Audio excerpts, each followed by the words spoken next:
pour beaucoup d'Africains, la quasi-totalité des organes et des comités, il y en a beaucoup, qui dépendent de l'Union africaine, sont un petit peu des coquilles vides et budgétivores.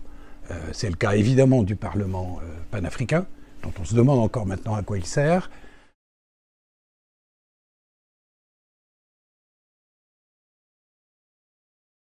Alors, l'Union africaine a été créée le 9 juillet 2002 à Durban, en Afrique du Sud, sur un constat très simple.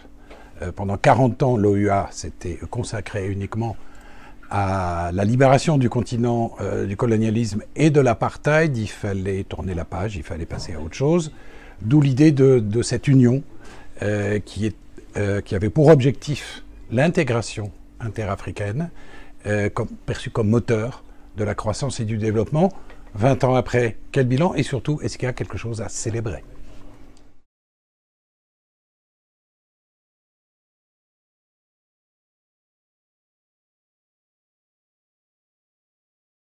Alors, c'est un petit peu l'histoire du verre au quart plein et aux trois quarts vide. Le quart plein, c'est, bon, il y a eu des réalisations incontestablement, en particulier la ZLECAf, la zone de libre-échange continentale africaine, une sorte de marché commun auquel adhèrent d'ailleurs de plus en plus les pays respectifs, ratifiés, cette ZLECAf, et qui pose encore un problème. C'est vrai que ça présuppose une libre circulation des biens et des personnes qui n'est pas encore acquise, mais c'est un acquis positif de l'intégration. Politiquement, on est passé d'une posture systématique de non-ingérence dans les affaires des pays membres de l'OUA à une posture, je dirais, de non-indifférence. C'est-à-dire qu'il y a des textes qui existent et qui sont des textes qui, de manière très claire, par exemple, condamnent les coups d'État et les changements anticonstitutionnels de pouvoir, c'est-à-dire les modifications des constitutions. Ce sont des textes, c'est la théorie. Diplomatiquement, il faut aussi reconnaître, on l'a vu lors de la crise, on le voit lors de la crise climatique ou de la crise ukrainienne, la voix de l'Afrique existe quand elle est portée par un président en exercice de l'Union africaine, qui est quelqu'un que l'on écoute. Maintenant, le problème, c'est que pour l'opinion africaine, c'est le trois quarts vide qui se voit, et il faut dire qu'il est très visible. D'abord, l'impuissance, l'impotence de l'Union africaine à régler la plupart des conflits sécuritaires sur le continent, ou tout au moins à peser sur leur issue à travers l'organe dédié qui est le Conseil Paix et Sécurité.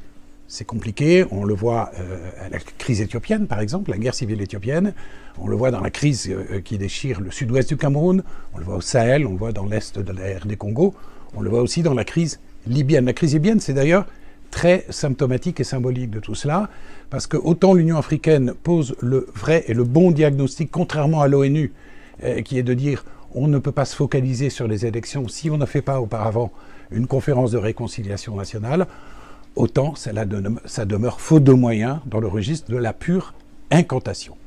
Le deuxième point, incontestable, c'est que pour beaucoup d'Africains, la quasi-totalité des organes et des comités, il y en a beaucoup, qui dépendent de l'Union africaine, sont un petit peu des coquilles vides et budgétivores. C'est le cas évidemment du Parlement panafricain, dont on se demande encore maintenant à quoi il sert. C'est le cas du Conseil économique, social et culturel, c'est le cas de la Cour africaine des droits de l'homme par exemple, c'est le cas du Comité contre la corruption, donc personne ne sait qu'il existe par exemple, et c'est le cas aussi du mécanisme africain d'évaluation par les pairs, le MAEP, qui fait l'objet d'ailleurs d'une bonne partie de notre enquête dans ce numéro, parce que c'est très symbolique. Voilà un organisme qui a été créé pour surveiller, veiller aux règles de bonne gouvernance dans les pays membres et qui en fait réalise l'inverse puisqu'il est maintenant audité pour des soupçons de malversation et de mauvaise gestion. Et je terminerai enfin en disant qu'il y a aussi des règles d'application des textes de l'UA qui semblent pas très lisibles, en tout cas opaques. Par exemple, le Mali, la Guinée, le Burkina Faso ont été suspendus des instances de l'Union africaine, alors que le Tchad et le Soudan, par exemple, n'ont pas fait l'objet de sanctions. Tout ça fait que pour l'opinion africaine, l'Union africaine ne répond pas aux objectifs en vue desquels elle a été créée.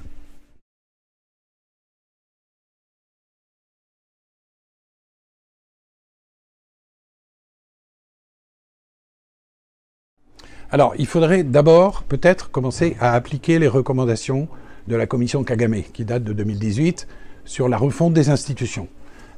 Ces recommandations sont intéressantes parce qu'elles visent à diminuer la dépendance financière de l'Union africaine vis-à-vis de l'extérieur. Il faut savoir que 65% du budget de l'Union africaine vient de donateurs extérieurs, qu'ils soient multilatéraux ou bilatéraux. On va prendre une petite comparaison qui donne le vertige. L'Union africaine, on le sait, a été construite sur le modèle de l'Union européenne. L'Union européenne, c'est 27 États et 177 milliards de dollars de budget. L'Union africaine, c'est 55 États et 650 millions de dollars de budget. Il faudrait aussi, pour que le lien soit rétabli entre l'Union africaine, qui a suscité énormément d'espoir à sa création, avec l'opinion africaine, il faudrait aussi se débarrasser de l'éléphant qui est dans la pièce, c'est-à-dire de cette omniprésence écrasante de la conférence des chefs d'État, qui en fait décide de tout, qui en fait se passe de tous les organes, passe outre tous les organes juridiques, institutionnels de l'Union africaine, pour imposer ses propres décisions. Et il faudrait qu'il y ait une commission qui soit réellement une commission professionnelle et indépendante, qui soit au service des citoyens, qui soit là pour répondre aux besoins des citoyens et qui puisse demander des comptes au gouvernement. Le problème étant évidemment que l'éléphant refuse obstinément de bouger de la pièce.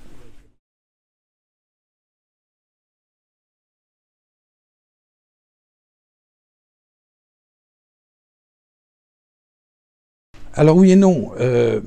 Il résume sa pensée, Moussa Faki, en disant il y a des problèmes qu'il faut régler, mais le système fonctionne.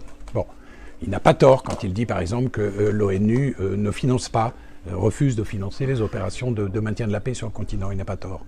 Il n'a pas tort quand il dit que toutes les grandes organisations, qu'elles soient africaines ou pas africaines, ont des problèmes de gouvernance, et il dit nous nous y attelons. Mais le problème, et ensuite sa conclusion est de dire de manière très claire que tout est dans les textes. Toutes les réponses à tous les sujets, à tous les problèmes sont dans les textes de l'UA qui sont exemplaires. Et c'est vrai qu'ils sont exemplaires, ces textes-là. C'est vrai ils recouvrent tout et ils donnent des solutions à pratiquement tous les problèmes. Le problème, c'est qu'ils ne sont pas appliqués.